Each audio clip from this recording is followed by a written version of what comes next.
प्रिय विद्यार्थियों, मैं सोनकिया मैडम आज मैं आपको नवदशा पाठा प्रियदर्शिनी इंद्रा इस पाठ के एक पदेन और एक वाक्यन प्रश्नों के उत्तर और व्याकरण समझाने जा रही हूँ। इससे पहले मैंने आपको पाठ का सारांश हिंदी अनुवाद पूरा बता दिया है। अब आज आप समझिए अभ्यासः एक पदेन उत्तरम लिखत। इसका क नंबर का प्रश्न देखिए। इंद्रायाः भाषणानि कीदृशानि आसन्। इंद्रा का भाषण कैसा था। अब देखिए इसमें क्या आएगा, तो इसमें कीदृशानि जो दिया है ये अपना प्रश्न है, तो इस प्रश्न में एक शब्द का अपन को उत्तर देना है।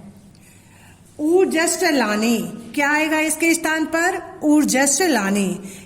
एक ही शब्द में उत्तर लिखना है। अब ख नंबर का देखिए। इंद्रायाः उच्च शिक्षा कुत्र अभवत्। इंद्रा की उच्च शिक्षा कहाँ हुई, तो इसमें आएगा उच्च शिक्षा ऑक्सफोर्ड विश्वविद्यालय। आया समझ में, कहाँ हुई, कुत्र के स्थान पर लिखना है अपन को ऑक्सफोर्ड विश्वविद्यालय। ग नंबर का देखिए। नेहरू स्वपुत्रीम कथम दृष्टमेच्छत। तो नेहरू जी की पुत्री कैसी थी, तो इसमें आएगा कथम के स्थान पर आएगा विदुषी, बहुत ज्ञानवान। आया समझ में, इसमें आएगा विदुषी। अब घ नंबर देखिए। इंद्रा कुत्र भारतीय सेनाम प्रेषितवती। तो कुत्र के स्थान पर हमें लिखना है बांग्लादेश। आया समझ में। 5वें नंबर का प्रश्न देखिए। इंद्रायाः का उद्घोषणा आसीत। इंदिरा जी ने कौन सी घोषणा की थी, तो इसमें आएगा दरिद्रता मपनय, यानी गरीबी को दूर भगाओ। अब प्रश्न दूसरा देखिए। एक वाक्य उत्तरम लिखत। पूरे वाक्य में आपको इसका उत्तर देना है। तो प्रश्न देखिए। दिवंगतापि का अस्माकं कृते वर्तमाने वास्ति। उत्तर में क्या आएगा, दिवंगतापि इंदिरा गांधी अस्माकं कृते वर्तमाने वास्ति। वैसे आंसर एक ही शब्द को हटा करके लिखना है। किम के स्थान पर हमें उनका नाम लिखना है। किम ने का के स्थान पर लिखना है इंदिरा गांधी। आया समझ में। अब ख नंबर देखिए।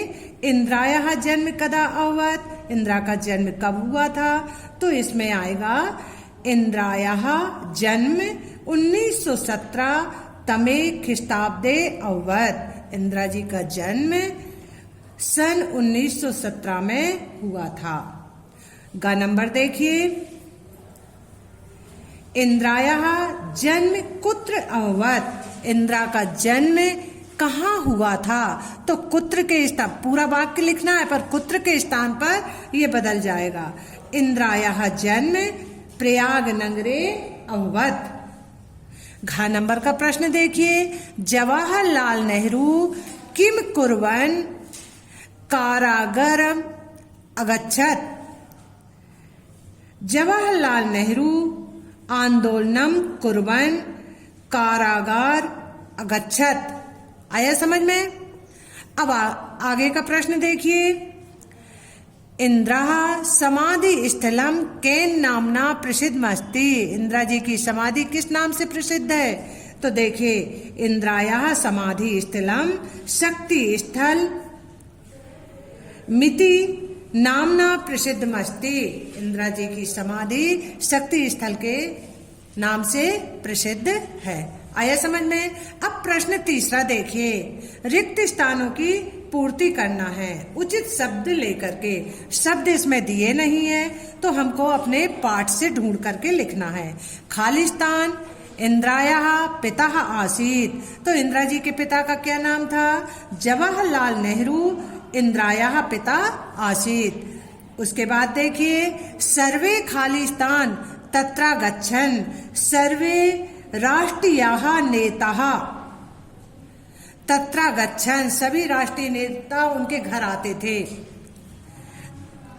तया खालिस्तान नामनी बाल का नाम संघटना कृतः, तो इंदिरा जी ने कौन सी सेना का संगठन किया था? तो इसमें आएगा बानर सेना, तया बानर सेना। आया समझ में आपको? अब घ नंबर का देखिए, खालिस्तान सहयोगेन बांग्लादेश स्वतंत्र जाता। किसके सहयोग से बांग्लादेश स्वतंत्र हुआ? तो इसमें आएगा भारतस्य सहयोगेन बांग्लादेश स्वतंत्र जाता। आगे का देखिए, सर्वे जनाः ताम खालिस्तान इति रूपेण स्मरन्ति। तो देखिए सभी लोग उनको क्या कहते थे? शांति दूती। तो यहाँ क्या आएगा? शांति दूती। अब आप पेज पलटाइए। हाँ देखिए आगे, प्रश्न नंबर 4, नामोल्लेख पूर्वकम समास विग्रहम कुरुत, जो लिखा है वो का पुष्पमाला। अब देखिए समास विग्रह करना है और नाम हमें बताना है। पुष्पमाला, तो इसका आएगा पुष्पाणाम माला। क्या आएगा? पुष्पाणाम माला। कौन से समास का उदाहरण है?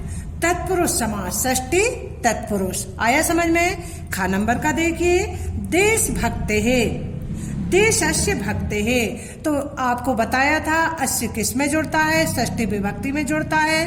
तो ये षष्ठी विभक्ति यानी षष्ठी तत्पुरुष का उदाहरण है। आगे का देखिए, सीमा निर्धारणम, सीमायाः निर्धारणम, तो ये भी षष्ठी तत्पुरुष का उदाहरण है। ये घ नंबर का देखिए, वीर गतिम, तो देखिए वीरस्य गतिम, अश्य जुड़ा हुआ है इसलिए षष्ठी तत्पुरुष का उदाहरण है। आया समझ में आपको? अब प्रश्न नंबर 5 देखिए, नामोल्लेख पूर्वकम संधि विच्छेदम कुरुत। नाम बता, संधि विच्छेद करते हुए संधि का नाम बताना है। तो देखिए दर्शन, दर्शनम एकदा, दर्शनम धन अनेकधा। आया समझ में? दर्शनम धन अनेकधा, तो किस संधि का उदाहरण है? ये स्वर संधि का उदाहरण है। खा नंबर देखिए, स्वतंत्रतांदोलनस्य। अब देखिए इसमें आएगा स्वतंत्रता धन आंदोलनस्य, तो ये दीर्घ स्वर संधि का उदाहरण है। ग नंबर देखिए, तत्रा गच्छन, तत्र धन आगच्छन, दीर्घ स्वर संधि का उदाहरण है। घ नंबर देखिए, दरिद्रताप नय, इसको तोड़िए, दरिद्रता धन अपनय, तो कौन सी संधि का हुआ? ये दीर्घ स्वर संधि का उदाहरण हुआ। दृष्ट मेच्छत, दृष्टम धन एच्छत, स्वर संधि का उदाहरण है। अब प्रश्न 6 देखिए, अधोलिखित शब्दान आधृत्य वाक्य रचनाम कुरुत। हमें इन शब्दों से वाक्य बनाना है। अब इसमें आया है कृते, तो इसका वाक्य, वैसे वाक्य तो आप पाठ में ढूंढ के बना सकते हैं। पुत्र्याः कृते पितुः पत्राणि। आया समझ में? पुत्र ने पिता के लिए पत्र लिखा। खा नंबर, समाप्य प्राथमिकी शिक्षाम समाप्य इंदिरा शांति निकेतनम आगच्छत। प्राथमिक शिक्षा को समाप्त करके इंदिरा गांधी शांति निकेतन गईं। कुर्वन् पुत्रः जवाहरलाल नेहरू आंदोलनम कुर्वन् कारागारम आगच्छत। जवाहरलाल नेहरू ने आंदोलन किया जिसके कारण वो कहाँ गए थे? जेल गए। पुत्रः जनकेन सह हट्टम गच्छति। सह आया है, पुत्र पिता के साथ बाजार जाता है। अब अंगीकृत प्रधानमंत्री पदम अंगीकृत इंदिरा गांधी देश सेवायाम संलग्न जाता। प्रधानमंत्री पद को अंगीकार करते हुए इंदिरा गांधी ने देश की सेवा की। प्रश्न 7वां देखिए, उचित योजयत, सही जोड़ी बनाना है। अब इसमें क्या आया है देखिए, इंद्रायः जन्म कहाँ हुआ था? प्रयाग नगरे। दूसरा, इंद्रायः पति फिरोज गांधी। इंद्रायः माता कमला नेहरू। इंद्रायः पिता जवाहरलाल नेहरू। बाल का नाम संघटना बानर सेना। ये सही जोड़ी बन गई। अब प्रश्न 8वां आपको करना नहीं है। प्रश्न 9वां देखिए, इसमें हमको भिन्न शब्द चुनना है। अलग शब्द कौन सा है देखिए, इंद्रा आया है, पार्वती आया है, अहिल्या आया है और लक्ष्मीबाई आया है। अब नाम तो सभी हैं, पर पार्वती को अलग क्यों करेंगे? क्योंकि पार्वती ने ऐसा कोई काम नहीं किया देश के लिए, इसलिए पार्वती को हम निकाल देते हैं। इंदिरा जी ने देश के लिए किया है। अहिल्या, अपन ने सुना है, अहिल्या इंदिरा में राजवाड़ा सुना है ना, तो वही अपने चैप्टर में भी आया है। और लक्ष्मीबाई का नाम आप लोगों ने सुना है। पार्वती को अलग कर दो इसलिए। ख नंबर देखिए, अक्टूबर मासः, अगस्त मासः, जून मासः और चैत्र मासः। अब ये देखिए, चैत्र मासः को अलग क्यों करेंगे? क्योंकि ये हिंदी महीने का नाम है। आया समझ में? इसलिए इसको अलग कर देते हैं। जल सेना, थल सेना, वायु सेना और बानर सेना। देखिए, अपने देश में 3 सेनाएं कौन कौन सी हैं? जल सेना, थल सेना, वायु सेना, जिसके द्वारा देश की रक्षा की जाती है। पर बानर सेना इंदिरा जी की बनाई है। बानर सेना उनने बचपन में बनाई थी, इसको अलग कर दो। अब देखिए, आखिरी का देखिए, प्रधानमंत्री, वित्त मंत्री, रक्षा मंत्री और महामंत्री। अपने देश में महामंत्री का कोई पद नहीं है। प्रधानमंत्री का है, वित्त मंत्री का है, रक्षा मंत्री का है, इसलिए महामंत्री अलग कर देंगे। तो बेटा आपको ये पाठ समझ में आ गया होगा, और जो नहीं आया तो वीडियो में से फिर से देख सकते हैं आप। धन्यवाद।